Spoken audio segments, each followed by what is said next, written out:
ये तो सुना भी था हमने कि हरीश रावत जी नाराज है कि आपको बहुत बड़ी जिम्मेदारी मिल गई, मेरे को नहीं मिली।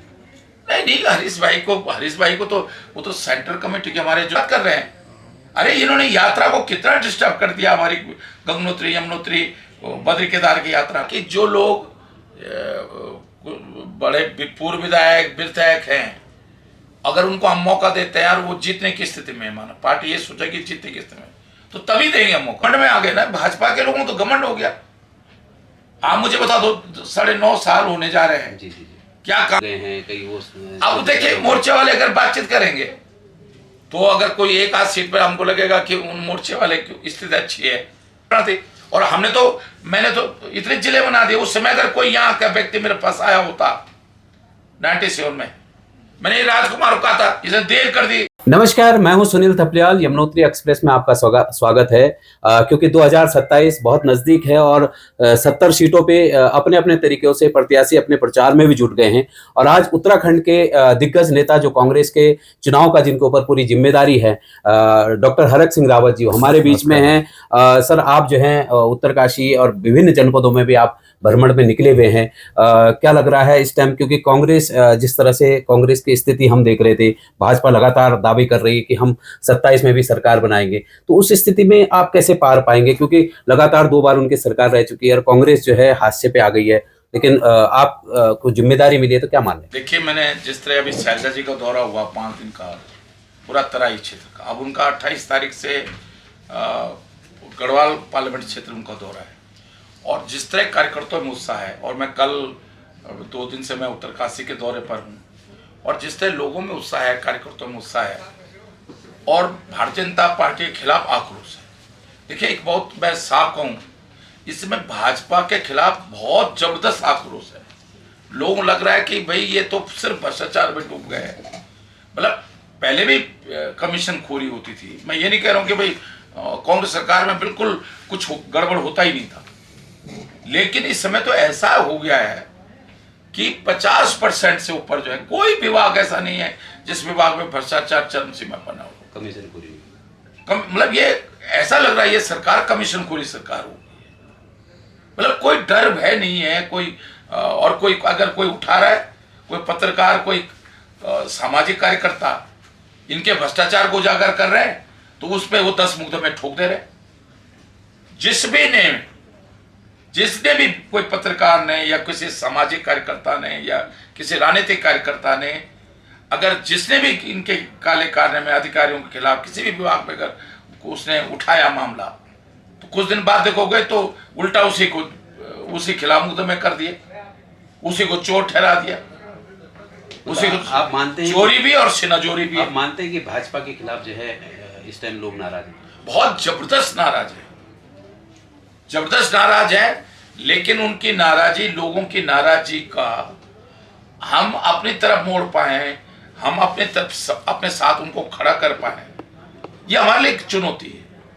क्योंकि और मैं आज कह रहा हूं, मैं अपने कांग्रेस के कार्यकर्ताओं से भी कहा कि 27 नहीं तो फिर कभी नहीं। अगर 27 में हमने अगर डील हो गई तो फिर उत्तराखंड में कांग्रेस बहुत खराब स्थिति में आ जाएगी। लेकिन लोग, इसलिए मरने और जीने का लड़ाई है हमारे लिए।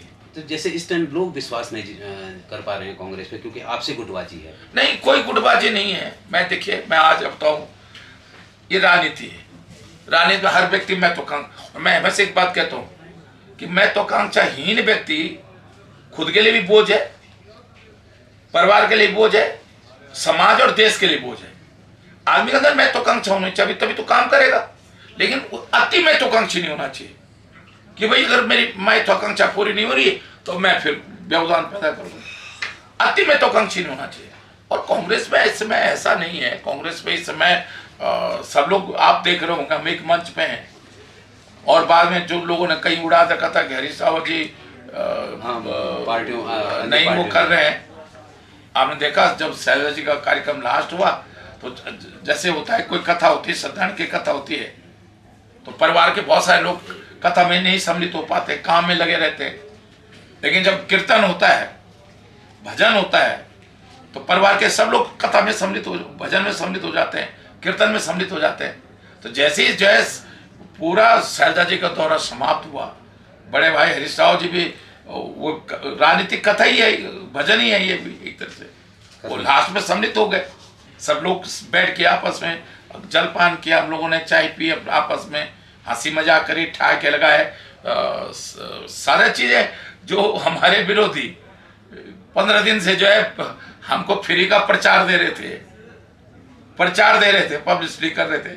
किसी ने मुझसे कहा कि रावत ये क्या हो रहा है? अरे मैंने कुछ नहीं, सब ठीक हो रहा है। ये तो सुना भी था हमने कि हरीश रावत जी नाराज है कि आपको बहुत बड़ी जिम्मेदारी मिल गई, मेरे को नहीं मिली। नहीं, हरीश भाई को तो वो तो सेंट्रल कमेटी के, हमारे जो सबसे बड़ी कमेटी है हमारी कांग्रेस की, उसके मेंबर हैं। वो तो बहुत वरिष्ठ लोगों उसमें रखा जाता है, तो इसलिए कोई नाराजगी नहीं है। ये तो मीडिया ने कुछ तथाकथित भाजपा के पोषित मीडिया, कुपोषित नहीं, कुपोषित नहीं कह रहा हूँ, हाँ, पोषित मीडिया ने ये इस तरह का प्रचार कर रखा है। कोई मतभेद नहीं है, कोई कुछ नहीं है, हम सब लोग अपने हिसाब से काम कर रहे हैं और सबकी मत साथ। देखिए इस समय सवाल कांग्रेस का नहीं, मैं आज बता रहा हूं, उत्तराखंड का है। नहीं तो यह उत्तराखंड समाप्त हो जाएगा। हंसा धनाई, बेलवंती चौहान, जिन लोगों ने इस राज्य के लिए बलिदान दिया ना, उनके सपने चकनाचूर हो जाएंगे। आज उनके सपने को चकनाचूर ना होने दें, उसके लिए आज सारे कांग्रेसियों को जो है कांग्रेस को लाने के लिए काम करना पड़ेगा, नहीं तो बर्बाद हो जाएगा, मैं बता रहा हूं। क्योंकि ये तो घमंड में आ गए ना, भाजपा के लोगों तो घमंड हो गया। आप मुझे बता दो, 9.5 साल होने जा रहे हैं, जी। क्या काम हुआ मुझे बता दो। अभी क्या काम हुआ? आज आपके उत्तरकाशी में क्या काम हुआ? कोई काम ऐसा नहीं। गैस की देखो अभी क्या स्थिति है। प्रधानमंत्री जी कहते हैं, भारत सरकार कहती है, प्रदेश सरकार कहती है गैस में कोई दिक्कत नहीं है। अभी मैं 2 जगह बड़कोट और नौगांव में देख के आया हूँ, मारामारी वहां पे झगड़ा हो रहा था। फिर मैं एक बार उतर रहा था, ये सोच के उतर रहा था कि उन लोगों से पूछो भाई कि क्या दिक्कत है। कोई तक बेचारे हमारी बीमार बहनें मेरी बीमार हैं, लेकिन गैस के चक्कर में धूप में बैठी हैं बेचारी। अभी आप जाके देख लेना तो ये, और एक तरफ ये कहते गैस की एक तरफ कोई दिक्कत नहीं है गैस की। अरे गैस की दिक्कत नहीं है तो ये क्या दिक्कत है भाई? और ब्लैक में बिक रहा है सिलेंडर, 1800-2000 रुपए में गैस का सिलेंडर बिक रहा है। एक तरफ आपने कहा पर्यावरण सुरक्षित करो, पेड़ मत काटो। पहले हम अपने लकड़ी से चूल्हा जलाते थे, आपने कहा चूल्हा मत जलाओ। आपने हमारा स्वादिष्ट भोजन भी छीन लिया, क्योंकि चूल्हे में बना हुआ खाना स्वादिष्ट होता है। भट्टू के दाल, हमारा गौथानी, हमारा जो है चैसा भात वो होता था। और अब आपने गैस दी, और आज गैस की स्थिति होगी कि आज ये सारी केंद्र सरकार की जो विदेश नीति फेल है ये उनका। आज हमारी बहनें धूप में खड़ी हैं गैस सिलेंडर लेने के लिए, डीजल की भी दिक्कत है, पेट्रोल की भी दिक्कत है, सबकी दिक्कत आ गई। आज डॉलर देखो, प्रधानमंत्री का आपने भाषण सुना होगा जो मुख्यमंत्री थे, कि डॉलर की कीमत बढ़ती है, रुपए की कीमत घटती है, तो ये देश के लिए नुकसानदायक। आज क्या हुआ? आज डॉलर कहां पहुंच गया? आज सोना देख लो क्या पहुंच गया। आज गैस की कीमतें कहां पहुंच गई। तो मैं सोचता हूं हमेशा महंगाई बढ़ती है। मैं ये नहीं करूं कि मैं देखिए बहुत प्रैक्टिकल बात करता हूं, लेकिन ईयर वाइज बढ़ेगी। माना इस साल 2% बढ़ेगी, फिर अगले साल 2% बढ़ेगी, ऐसे बढ़ती धीरे धीरे 15-20 साल में। जो क्योंकि चीजें महंगी होती हैं धीरे धीरे। जब तनख्वाह जैसे जिस व्यक्ति को 100 रुपये मिलती थी, आज उसको जब 10,000 मिलने लगी, जिसको 10,000 मिलते उसको 1 लाख मिल रही है, तो उसके हिसाब से महंगाई भी बढ़ती है। लेकिन इस समय आमदनी का घट रही है और महंगाई तेजी के साथ बढ़ रही है। कैसे गरीब व्यक्ति, कैसे गरीब एक मां अपने बच्चों का लालन पालन करेगी, पोषण करेगी? ये कोई सोचता है क्या? अरे 5 किलो राशन देने मिलने पर कुछ वो 1 महीने के लिए उन्होंने चुनाव के समय में 10,000 रुपए डाल दिए।